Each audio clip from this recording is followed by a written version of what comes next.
The LA Clippers have a big one on Friday night against the Memphis Grizzlies at the Staples Center, but Kawhi Leonard, status uncertain, and a report about his status on Thursday caused some fans to be a little bit frustrated. Going to be talking about that, looking for towards the Memphis Grizzlies game and what we need to see on today's Locked On Clippers. You are Locked On Clippers, your daily Los Angeles Clippers podcast, part of the Locked On Podcast Network, your team every day.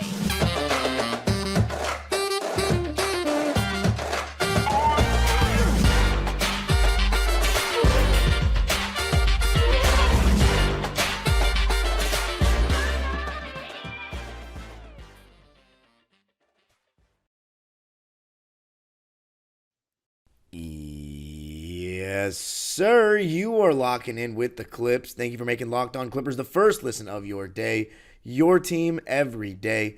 I'm your host, Darian Vaziri, born and raised in LA, and in my 19th season as a Clipper fan. You can also follow me on Twitter and Instagram at DimeDropperPod and subscribe to my own YouTube channel, Dime Dropper, for even more LA Clipper and LA sports content. And Locked On Clippers, free and available wherever you get your podcasts, including YouTube, where I want you to let me know your score prediction for the game against the Memphis Grizzlies, who are coming to town on Friday night with Ja Morant. But Ja Morant did not play on Thursday.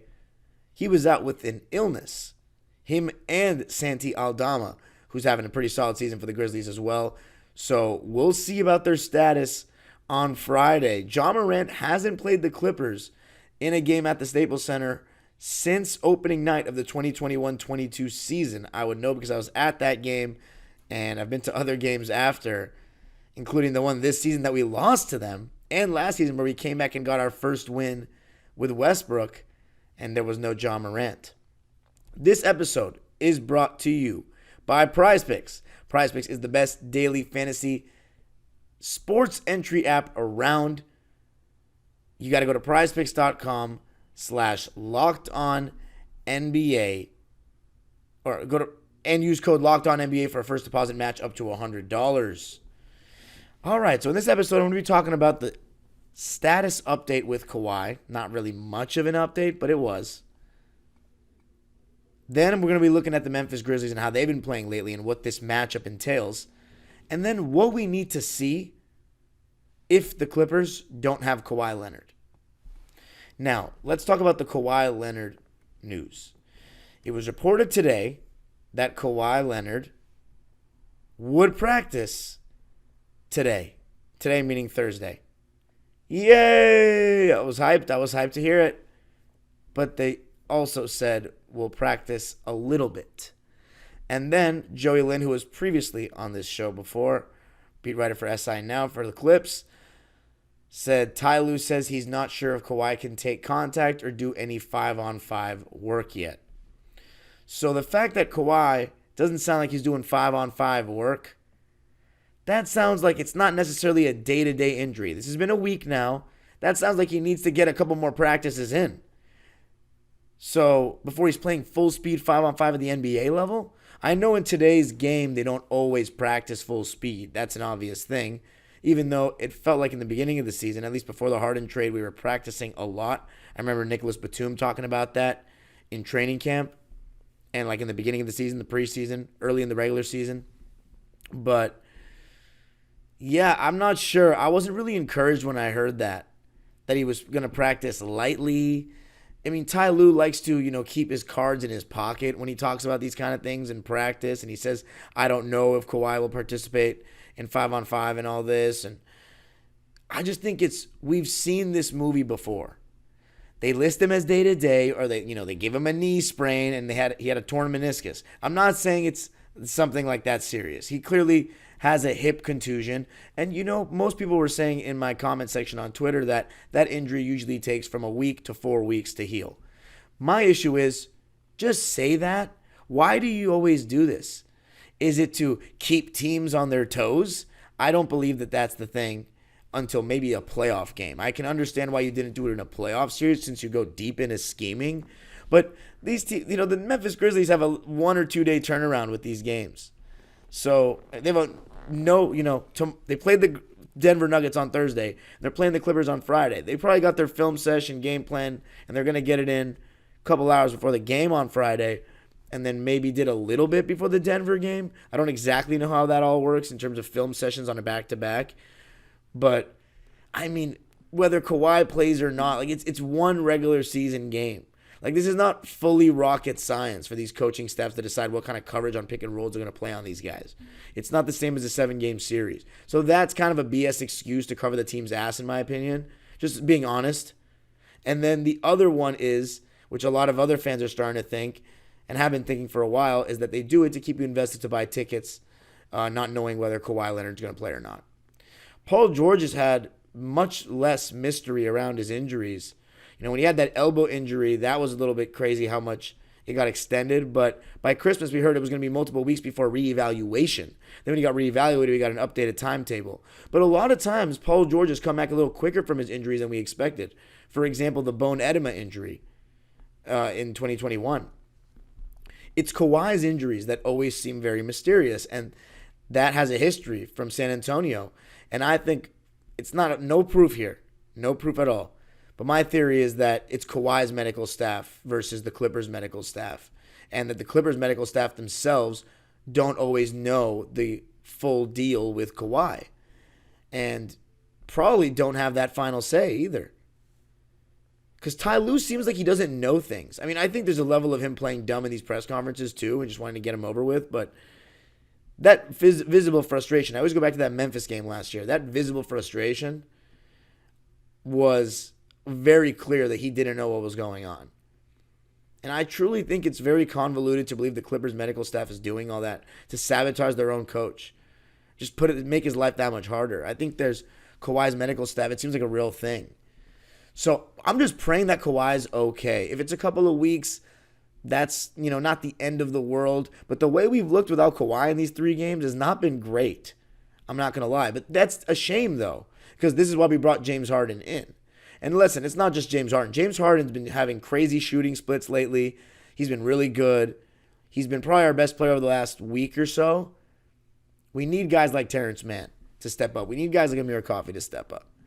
But the Kawhi thing, it really makes me nervous because we've just seen this movie before. Maybe it's just my PTSD as a Clipper fan. But I think the worst case scenario is he's out 3 to 4 weeks. That's the worst case scenario. I just hate how we don't know. Like, me as a person that's covering the team, like, I can't tell you for a fact how long Kawhi is going to be out. And as a Clipper fan, I apologize if my reaction seems a little pessimistic to that. But hearing 5-on-5 lightly, Ty Lue saying he doesn't know if he's going to practice 5-on-5. Like, why would he, if he was practicing 5-on-5 full contact, why wouldn't he say it? Unless they're not practicing 5-on-5 full contact, which is very possible as well. I'm hoping that that's the case, that they weren't practicing doing a scrimmage or anything like that, and they just did some going through some plays, get some shoot around in. People got their individual workouts in, and Kawhi did some shooting around and maybe practicing some moves and working with his trainer or whatever, working with some coaches. And he's playing on Friday. That would be amazing if he is, but I would honestly be shocked. And it just sucks. I hate the date. First of all, it's already been a week, so it's not day to day. If it's this long before he finally starts practicing again, lightly, that tells me that it wasn't a small thing. Like, it's just very frustrating in my opinion. So that's the update on Kawhi. But I just don't know what to tell you. I'm just hoping for the best. I'm going to keep knocking on that wood. Listen, if you had told me before the season, I know this is getting redundant. Trust me, I know. If you had told me before the season that we would be 30 games in and Kawhi had played 27 of them, so 90%, I'll take that every single time. Coming up, though, going to be talking about the matchup against Memphis. We may not have Kawhi, probably won't. Let's talk about how they've been doing lately and what kind of form they're bringing into Crypto.com Arena to play the Clippers. I got to tell you a little something about PrizePicks. PrizePicks is the best daily fantasy sports platform in North America, the easiest and most exciting way to play daily fantasy sports. And all you got to do is pick 2 to 6 players and predict if they'll score more or less than player stat projections and watch the winnings roll in. For example, with basketball season and football season, you can do combo projections in the Specials League, a league created specifically for combo projections, including 2 or more players from different sports or leagues. For example, you can take Patrick Mahomes' touchdown passes and James Harden assists, more or less. I would hope James Harden more, and Patrick Mahomes, you can do whatever you want, on PrizePicks. And PrizePicks even offers a reboot policy so that your entries stay in play even if one of your players gets hurt. All you got to do is go to prizepicks.com/LockedOnNBA and use code LockedOnNBA for a first deposit match up to $100. That's prizepicks.com/LockedOnNBA and use code LockedOnNBA for a first deposit match up to $100. PrizePicks, daily fantasy sports made easy.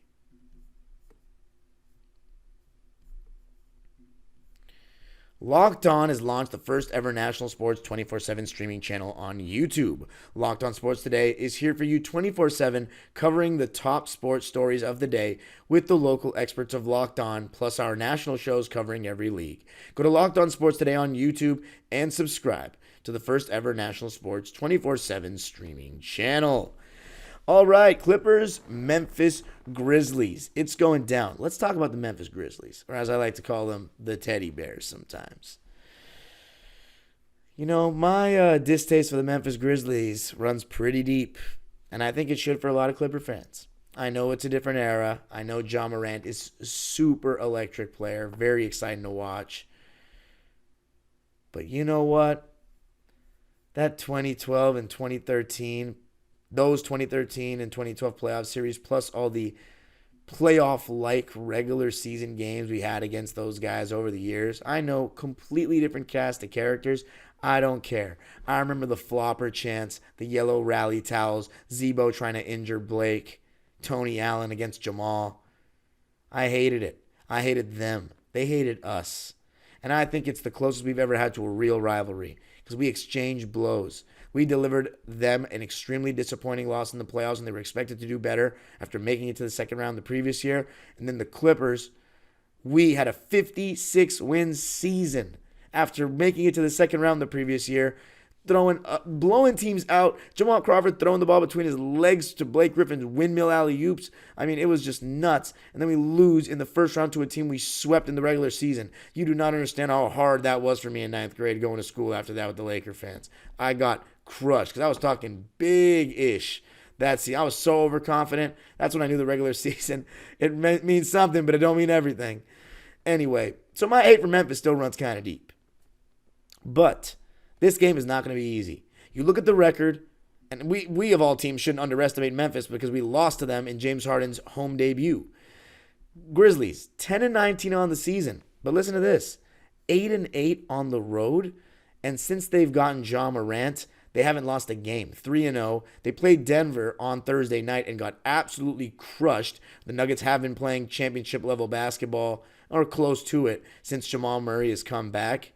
But let me tell you this, if Ja Morant does suit up, we're going to be in for a big game, a huge game, a tough game. He's going to want to put on a show for the LA crowd. There's no doubt about it. And you know how Ja Morant is. He likes to put on a show every time he steps on the court. When I watched him play that first time on opening night, that was his third season against us. His finishing around the basket was incredible. The way he elevates, can contort, it's one of the craziest I've ever seen from a guard. Live. And on TV. What am I saying? If he doesn't play, Clippers absolutely need to win. No excuse. None. Zilch. We have James Harden, Paul George, and Russell Westbrook. Come on. Need to score. I mean, the Grizzlies, their defense, now that Marcus Smart's back especially, it's not bad at all. You know they're not going to be slouches defensively. But your defense has to be sharp. We got to prevent Desmond Bane from having a crazy game. If Marcus Smart gets off from three, but everybody else is limited, it's no big deal. But you got to take pride. Stay in front of the ball. Be disciplined. Be communicating. Mainly transition defense. I think that's been really a struggle at times for the Clippers. They need to get back, need to communicate in transition, mainly Paul George I want to see step up defensively. But this Memphis Grizzlies team, they're riding a high. And let's say Ja Morant does play. Terrence Mann, Amir Coffey, who would I go with to start defensively? You know what? I'd go with Amir Coffey. Just put some length on Ja. More size, more strength. I would think he's more strong. I think, but I don't know. I haven't played against them, so, and it's not very clear cut on TV. But Amir's bigger. I would assume he weighs more. But he's just, I don't know. Yeah, he is. So Amir Coffey, put him on Ja Morant to start the game. Just assuming Kawhi doesn't play. If Kawhi plays, Terrence, starts on Ja. Zubac's drop coverage. Think about Ja with playing drop coverage on him. He'll literally try to just dunk on you. So, do we blitz Ja Morant given that they have Bismack Biyombo? This is the starting lineup that they've been rolling with that they played against, in their most recent game with Ja against the Pelicans. It was Ja, Bismack, Jaren Jackson Jr., Marcus Smart, and Desmond Bane. Now, let's look at their team three-point percentage as far as individuals. I don't have the team percentage up, but Ja Morant, he's shooting 17% from three. So let's go underneath every screen on the perimeter, shall we? How about Desmond Bane? He's the best shooter they've got besides Newt Kennard, who's out. Desmond Bane is shooting 38% from three. He's the one guy you make sure you got to run off the line. You got to know where he's at all times, no doubt. Jaren Jackson Jr., 31.5%. That doesn't move me at all. Marcus Smart, 29%. Santi Aldama, 34%. I remember looking at these guys' three-point percentage a couple weeks back, maybe like 2 weeks ago, and I was like, man, no wonder they aren't very good. They're broke, and they don't have Ja Morant, so they're not scoring enough. You know what I'm going to do? I'm going to blitz Ja. Why not? And just make sure Desmond Bane is covered, make Bismack Biyombo or Jaren Jackson make a play, and just have your rotations sharp. Try to funnel the ball to three-point shooters like Smart or Jackson or anyone else that comes off the bench. That would be my strategy. Let's see if we do it. Because you just don't want to get Ja going downhill. I know we played drop with Zoo, but try to get Zoo out there, do his best not turn in the corner. Because our backline rim protection, that's the one thing. It's been a little suspect. They have to be sharp on their rotations. Jaren Jackson being used as the screener, that might be more. I haven't been watching them with Ja lately like that. I'm not sure if he's going to be setting more screens than Bismack. Bismack would be in the dunker spot if Jackson's setting a screen. I would assume they like to use Jaren Jackson and Ja pick and pops. That's very pick your poison. And in an instance like that, I would be down to leave Jaren Jackson open, honestly, from three. Why not let him beat us when he's shooting 31.5%? So I'm not really that afraid of that. And plus, just go under the screen on Ja if it's at the three-point line. Man, I might be tempted to say we should win even if Ja does play. But it's so much easier said than done. Me talking about it like this is so much easier said than done. Coming up, though, let's talk about what we need to see from the team if Kawhi is out for a couple of games. Going to be talking about that coming up. I got to tell you a little something about FanDuel, America's #1 sportsbook.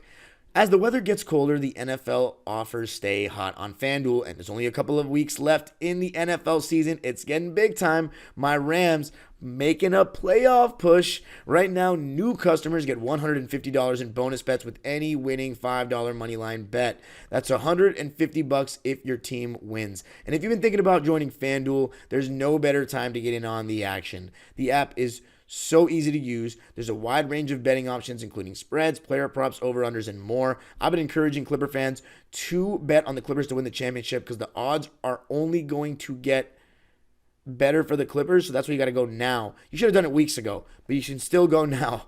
So visit FanDuel.com/lockedon and get going with the playoff push in the NFL, and the NHL and NBA are right around mid-season. FanDuel, official partner of the NFL. All right, Clippers, Grizzlies, Friday night. I'll be in the building for my 14th game of this regular season. Of course, the video on my personal channel is going to be up, and an episode of Locked On Clippers will be up on Saturday at some point. It's going to be fun. both games against the Grizzlies at Staples Center done for the season. Part of me wants to see Ja play because I don't want this Clipper team to get off the hook without Kawhi Leonard. We need to practice against better opposition if he's out for a couple of games. But that being said, Ja's sick. He's not hurt. He'll get better in a couple of days. If he doesn't play, it's not the worst thing in the world. Every win just looks the same on the schedule. So, yeah, I'm indifferent. But part of me is being a little selfish. I want to see Ja play live again, but I want to see us beat him. That's the ultimate. I really don't like the Memphis Grizzlies, though. So, you know what? If he doesn't play, it's fine with me. What we need to see, though, better defense. The defense against Charlotte, it was a little lackluster. Like, the fact that it was a close game and the Hornets didn't shoot well from three, like that's a little bit suspect for me. Then the defense against the Celtics was just a joke. The defense against the Thunder was bad. Basically, every single game that we've played without Kawhi Leonard, the defense has looked kind of garbage. And that's not that surprising, given that we gave up two guys with size that were forwards. One that's a good point of attack defender and solid rotating, and one that's fantastic rotating and has great hands in Robert Covington. Now, we gave up those two guys for a guy like James Harden, who is all world on the offensive end, better player than those two guys combined if we're talking pure players. But when you give up that front court depth at the forward position, you're playing guys like Kobe Brown, Terrence Mann, Amir Coffey in that spot, basically running Paul George at the 4. That's not going to cut it in the NBA. That's not. Unless you're playing a strong switch everything scheme and everyone's able to stay in front of the ball, which we don't have everyone staying in front of the ball. We don't even have any crazy point of attack lockdown guys on this roster. I mean, Kawhi sometimes, but we don't ask him to do that all the time. However, he's been doing it more this season after the trade, and it's been unbelievable. But Kawhi's just guarded everyone this season, you know. It's been 2s, he's been guarding 1s, he's been guarding 4s, he's been guarding the second biggest guy a lot of times. And he's still had games and quarters where he's been resting defensively in the sense that he's guarding the least threatening offensive player.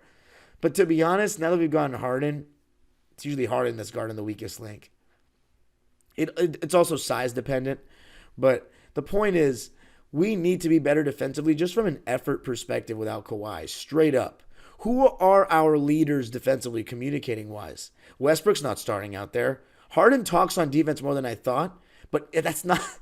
Are we asking James Harden to be our defensive leader? Like, that's ridiculous. Zubats, he talks here and there, but he's the youngest guy in the starting lineup. Like, and he's a foreign big man. Like, that's a role player on this team. Like, I can hear him talk. He talks here and there, but he's not going to be the communicator for the whole defense. It's got to be Paul George. It's got to be. It starts with him. His defense the last 3 games has not been good enough at all. He needs to be locked in off the ball. When Paul George is active in the passing lanes and sharp on his rotations, he's fantastic. Let's see him guard somebody good on Friday night. See, like, if we don't have Kawhi, they're going to put Amir Coffey on Ja. One's going to guard Ja and one's going to guard Desmond Bane. So that's going to leave Paul George to guard Jaren Jackson. See, like, I don't like that. I don't like that at all. Is he going to be willing to bang with him down low for rebounds?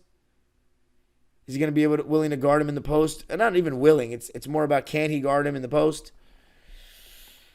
We'll see. That's not, I don't know. Should we start Tice at the 4? I mean, he's been shooting well percentage-wise from 3, but he still doesn't convince anybody with that 3 in terms of NBA defenses. They still give it to him every time. I don't know. Kobe Brown, I don't know if he's ready for that to start the game. That's an interesting dilemma right there. But regardless, it goes past the Memphis game. We need Paul George to be sharper defensively. He needs to be the leader when Kawhi's out on that end. No doubt. Because Zubats, he's going to do his part. He's been really good lately. For 2/3 of the season, he's been fantastic. Offensively, we need to be sharp. Who's going to be guarding James Harden at the point of attack? Marcus Smart. You already know that. Desmond Bane probably on Paul George. Again, We need Paul George to be better. I think what we need to see, the moral of the story, Paul George needs to be better. Westbrook and Harden, they've been pretty good. If it's a Zubac's pretty good. You know what else we need to see? Terrence Mann making some shots. And he talked about it on Thursday at the media. With the media, he said, my job is to knock down open shots, and I got to get better. Good thing it's only December, but I got to get better at making shots. He knows it. He sees it. It's confidence right now. It's him by himself. He needs to work his way back into being the better shooter that we know he is. And I trust him, and I stand by him, and hopefully I'll be saying I told you so at some point. You can follow me on Twitter and Instagram at DimeDropperPod. Subscribe to my own YouTube channel, Dime Dropper, for even more Clipper content. And Locked On Clippers is free and available wherever you get your podcast. Let me know your score prediction for the game, and you can also always give me feedback. Always looking for constructive criticism. I'll be at the game on Friday. If you're there, holler at me, section 207. Post-game, if you want to share your thoughts, I'm always across the street from the Kareem statue to the left of the Tom's entrance, facing Star Plaza. Kind of close to where those bacon-wrapped hot dog carts are. There's a churro stand these days by it as well. I haven't gotten one of my bacon-wrapped hot dogs in so long because the last time I got one, it was, I think, early in the season, and it was cold. That grill is steaming. It smells great. I think that was just a rare occasion. I'll give them a chance. There's so many out there these days. Every single exit, you see the bacon-wrapped hot dog carts by everyone. The smell is unbelievable. And that was the first mid one or bad one I've had in my entire life. They always hit. But that one time it was cold. So odds are I'm going to get a good one next time. So you know what? Tomorrow, I'm getting the bacon-wrapped glizzy. You already know how it is. Before, you can come up to me and start getting interviewed for your post-game thoughts. Friday night, Memphis. Clippers playing well. Kind of. Not really. But we have Harden, Westbrook, and Paul George on a Friday night. Maybe a little Ja Morant action, getting his butt whooped. How about we get another sellout? How about it? Why not? 3 in a row? Is it 3 in a row? Boston. I can't even remember the home game before that one. So, off the top of my head. It was because we went on a road trip. So, sometimes I can't remember everything. The age-old proverb continues. Go Clippers. Funny part is I was probably at the game too. Peace. Was it the Warriors? All right, I'm done.